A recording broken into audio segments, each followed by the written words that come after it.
Mr. Eustachio, a student who lives in a boarding house near his school, was using her older sister's motor vehicle as his transportation in attending his classes. As a student, he is the courteous youngster who is always leaving their gate unlocked. As Mr. Sagusio, a bystander in the next barangay, was passing by the place frequently, observed this kind of lifestyle of Mr. Eustachio, who's always leaving their gate open. As a person in need, he saw this opportunity to carn up the motor vehicle.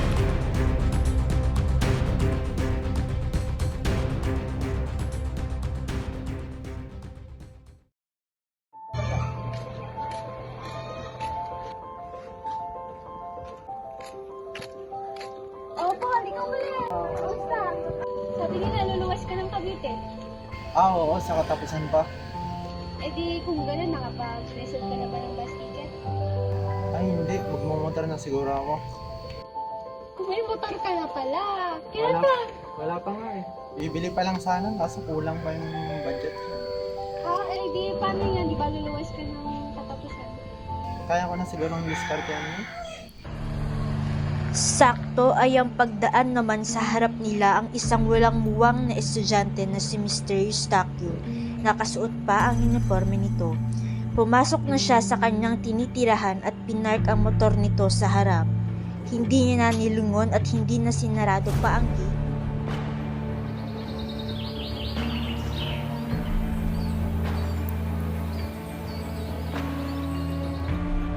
Jonathan, yung gate. Lagi ko na sinasabi sa'yo, di ba, na pagpapasok mo, isara mo. Puro ka nalang hilata. Sasara ko naman yun mamaya, ate. Ilang beses ko nang naririnig sa'yo yan. Hanggang ngayon, hindi mo pa rin ginagawa. Kita mo ba pagod ako? Galing school? Anong pagod? Paano naman ako na nagtatrabaho, di ba? O siya, tumayo ka dyan at ako'y aalis na. Isara mo yung gate.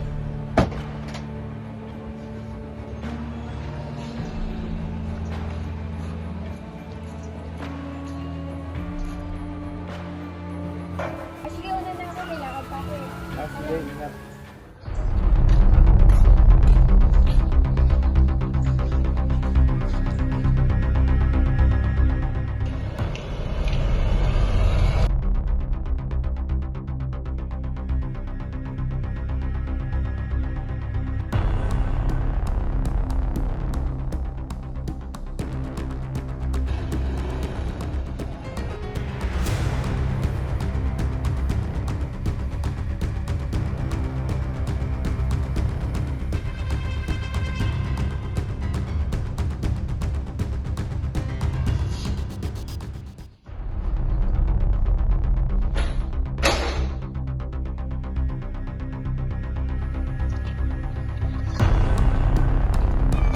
Ito naman yung batang yun.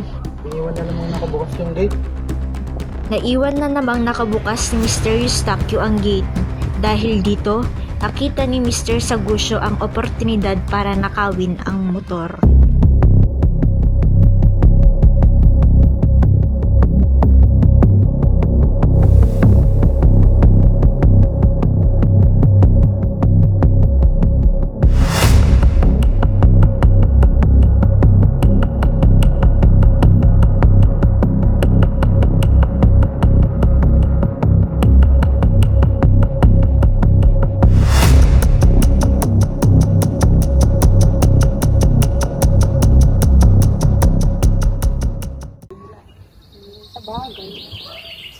Uy, di ba si Paul yun?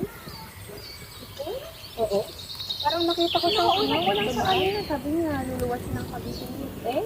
Ito parang feeling ko siya yun talaga, Brad. Nakita ko talaga yun dito. Baka naman, natakala.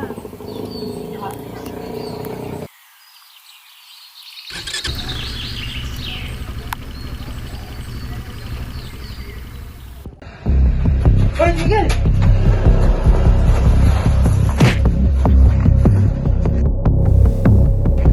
Nakalakiwan talagang kailangan ko lang.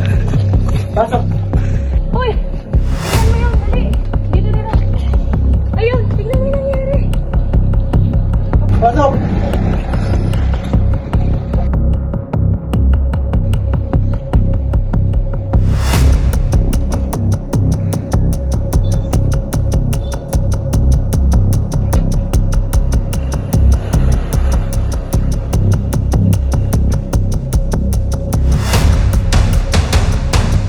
Pagkatapos ng nangyaring insidente ay dali-dali nag-report ang biktima na si Mr. Eustachio sa mga pulis.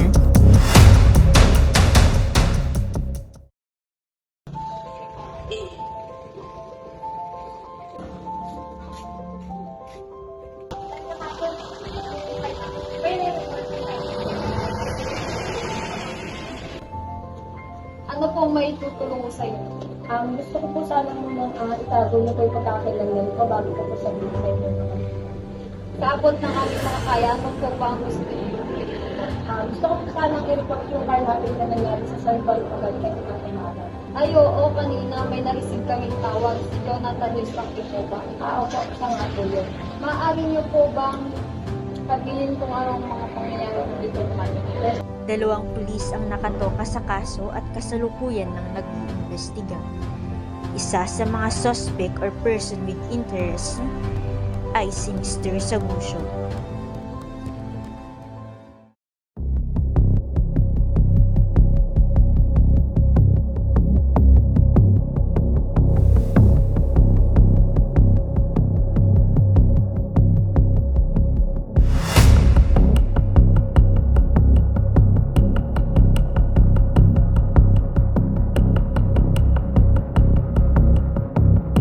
Nakapagsabi na ang suspect na si Mr. Sagusio ay nasa isang kainan.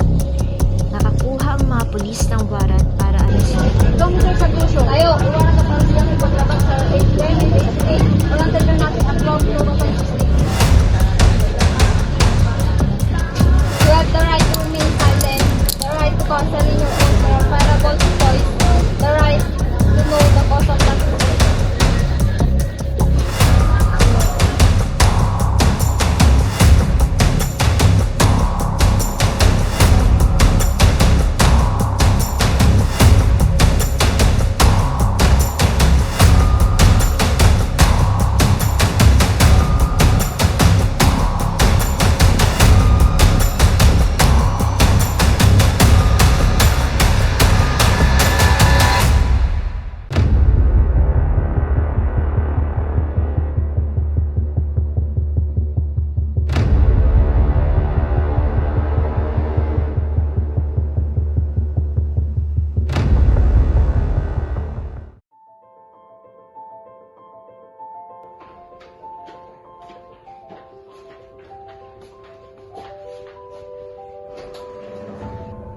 Magandang umaga, narito ka upang magbigay ng pahayag base sa iyong makitang pangyayari.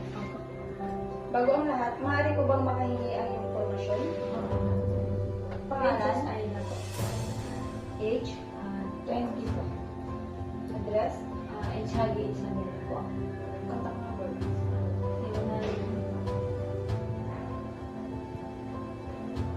So, ano nga ba ang nangyari? Ito po kasi yung nangyari. Andun po kasi kami ng kakilala ko sa malapit ko dun sa tindahan po. Parang nagkukwentuhan lang po kasi kami kung kamusta. Nagkakamustahan lang po kami. Dahil bigla na lang po nakita po namin yung dating, yung kaibigan po ni Rosete. Si Paul sa puso po. Nakita po namin na pumasok po siya sa bahay nila Sir Eustachio po. Akala po kasi namin parang dadalaw lang po siya or kakamustahin na lang po si Sir. Pero biglang nagkagawan po sila ng sasakyan. So parang ninanakaw po ata ni Sir Paul yung sasakyan ni Sir Eustachio po. Maaari mo ba describe kung ano itsura at suot ng suot? Bali, matangkad po siya. Nasa 5'8" po. Tapos naka-stripe po siya ng damit and naka-short po siya. Yun po. May nakita ka pa bang ibang tao na kasama niya o maaari na kasama? Wala. Kung gano'n, maraming salamat. Tatawagan pa po namin para sa mga susunod pang interview.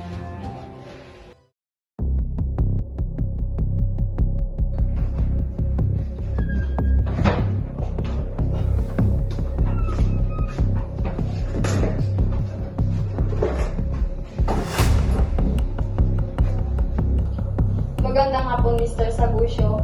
Una sa lahat, kailangan nating i-record ang usapang ito. Muli, magandang hapon. Narito ka upang ibigay ang panayam tungkol sa kaso laban sa'yo. nai-recite na sa'yo ni PO1 Katabay ang iyong constitutional rights nang ikaw ay arestuin. Ngunit uulitin mo ito ulit. Mr. Paul Sagusio, you have the right to remain silent, the right to counsel in your own preparable terms, and the right to know the cause of the accusation. Ayon sa aming paunang investigasyon, ikaw ay paalis na sa bayang ito at papunta na sa Cavite. Saan mo nakuha ang motor na gamit mo ngayon? Napag-alaman namin na ang motor na gamit mo ay bago pa lang, bago pa lang nilang nakikita ang pagmamayari mo. Nag-background check kami at wala kang papel na nagsasaad ng pagka-restore nito.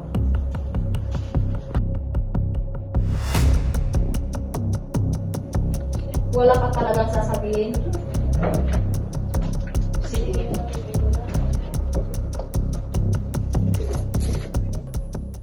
Ano, kumanta na ba yan? Hindi, walang ibig sigado. May witness naman tayo, ano pa bang mapapala natin dyan? Kapag napag-confess natin siya, pwede natin gawing evidence yun sa kaso niya kahit pa extra judicial confession. Sige, ako naman. Hindi tumalab yung bluff and technique, ano, magmamatentive na ba tayo? Hindi naman, pero ayon sa inaral natin, we're free to use any means of techniques. We can even employ all the techniques, kaya ako na bahala.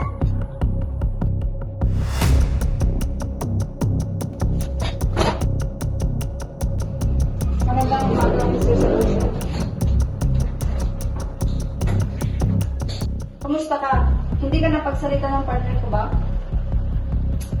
I figured that too. Anyway, anong balak mo? Mag-i-stay lang ba dito? Hindi rin naman tayo mag-iinikan. Kung hindi lang din naman tayo mag-iinikan, halika, sama ka na lang sa akin. Ha? Saan mo ko dadali? Solitary confinement? Illegal detention? Contention with the use of force, threat, and intimidation? Taray, mautak ka pala. Hindi, bibisitahin ko sana yung biktima. No offense, hindi kita nililipera na scream na lagat ha. Baka ako pakasuhan mo. Bakit? Ano bang nangyari sa kanya? Ay, ma'am! Hindi ko lang po. Hindi ko lang po sinasagot na saktan yung biktima. Gusto ko lang po talaga ano yung motor niya kasi nagibit lang po kasi ako. Kailangan ko lang po kasi gusto ko po sana maging delivery rider sa Cavite. Talagang wala lang po kasi ako mga internet. Kaya naisipan ko kung gawin ko. Dami ang ginagawa mo ngayon dahil kawawa naman yung bata. So, bakit nga bang mantong sa ganon? Nung kinuha ko na po kasi yung motor niya, nakipagbuno po siya sa akin. Kaya, tinulak ko po siya, dito ko ang gawin. Pero hindi ko naman po alam na nagawa ko pala siya. Kung gano'n malinaw naman ang iyong pag-alin sa kasong laban sa iyo, hindi for your preparation.